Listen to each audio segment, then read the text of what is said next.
Hi, this is Amber Laura with LittlyBear.com, and today I'm going to read a short excerpt from my story, North of Happenstance, which I offer for free at my blog, LittlyBear.com.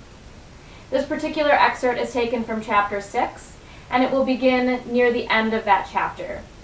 Kate has just gone back to her first day of college, and suffice it to say, it didn't go well. And at this point, she finds herself in conversation with Madame Penny. "I don't know what I'm doing here," Kate finally whispered out loud, her eyes still stubbornly set forward. "I thought we already covered that," Madame Penny said, her head swiveling to take in Kate's strained expression. "No, I mean, what am I doing here?" Kate asked, her voice cracking under the pressure of this statement. Her hands gestured wildly on either side of her person. "In Connecticut. In Wesley. What am I doing going back to school? I'm not ready for this. Who knows what escapism means anyway? Do you? I mean, what was I thinking? My old alma mater would hardly recognize me now. I graduated summa cum laude, did you know that? It means nothing now. I mean nothing now, and stupid fool that I am, I wanted it that way, didn't I? What's wrong with me?" she asked, her voice rising steadily over the words. Madame Penny didn't attempt to answer these questions. She had a feeling young Kate wasn't quite through. "I had a great job, you know," she continued, turning now to lock gazes with Penny. "A beautiful home furnished with ridiculously expensive artwork. It was like a friggin' museum. Cold-like one, too," she rambled on, more or less nonsensically. "Do you know, if I hadn't left Minneapolis, I'd be getting ready for my bachelorette party this weekend, which, by the way, would have been totally lame. My social circle doesn't abide by anything as gauche as overindulging in alcohol or openly ogling at men, but I'd be getting ready to walk down the aisle. We were supposed to be married on September 20th, a little more than 2 weeks from now."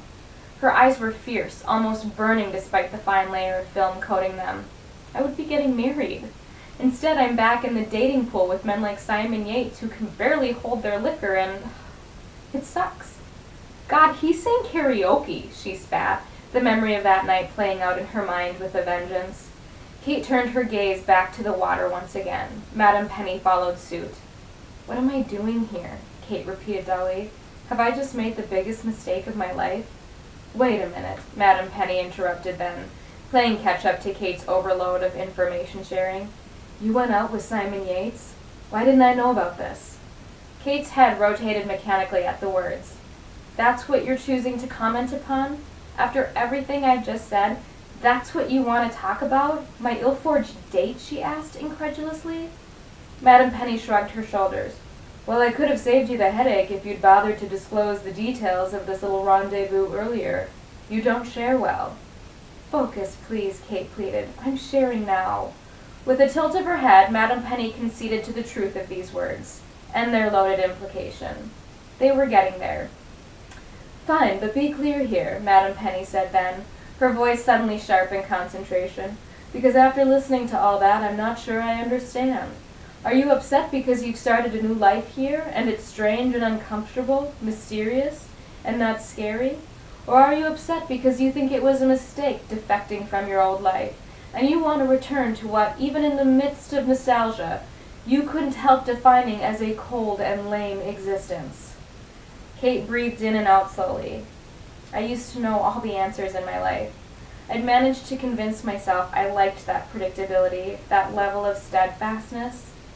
But I actually hated it. I felt suffocated by its sameness. Sometimes it's easier to resort to the safety of what is familiar than to confront the fathoms of that unknown," Madame Penny supplied innocuously, the language emphatically impartial, careful to say neither one thing nor another. "A defense mechanism?" Kate considered slowly. She sounded a little more in control of her emotions at the description. "You tell me," Madame Penny demanded. "Simon Yates is kind of a slob," Kate said. Madame Penny didn't so much as blink an eye at this swift change of topic. "I'd say told you so, but you never gave me the opportunity." "I'm going to hear about this for a while, aren't I?" Kate asked amusedly. "Probably." "He took me to this bar called Hooker Station," Kate said. Madame Penny made a face. "Gross." "No, what's gross is my romantic literature class," Kate said. "I totally bombed." On the first day. How is that even possible? Madam Penny chewed on her bottom lip. Yeah, no offense, but I thought you were supposed to be super smart or something. Kate laughed. Yeah, me too. I'm accustomed to financing, economics, statistics, that sort of thing. I guess dead poets never ranked very high on the priority list, she admitted. I always say there's a sense of liberation in failing, or thinking one has failed. It reminds that there are things yet to accomplish, Madam Penny said, in that way she has of talking like a fortune cookie. Kate wondered if that wasn't a byproduct of her profession. If that's the case, and the last few weeks are anything to go by, I've got a lot left to prove, Kate said on a laugh. Penny remained silent. I don't want to go back, Kate said, the weight of that verdict pulsing against her veins. It's just, I didn't know how hard it would be, beginning all over again. I feel so alone and lost. You are neither of those things, Madam Penny assured her quietly. Kate took a deep breath. I'm not sure how I ended up here, she said, her gaze taking a panoramic view of the surrounding scenery. Again, Penny wasn't sure to which Kate was referring, the town of Wesley or this spot of land specifically. She figured it didn't much matter. It wasn't a conscious decision, Kate went on. I didn't plan it.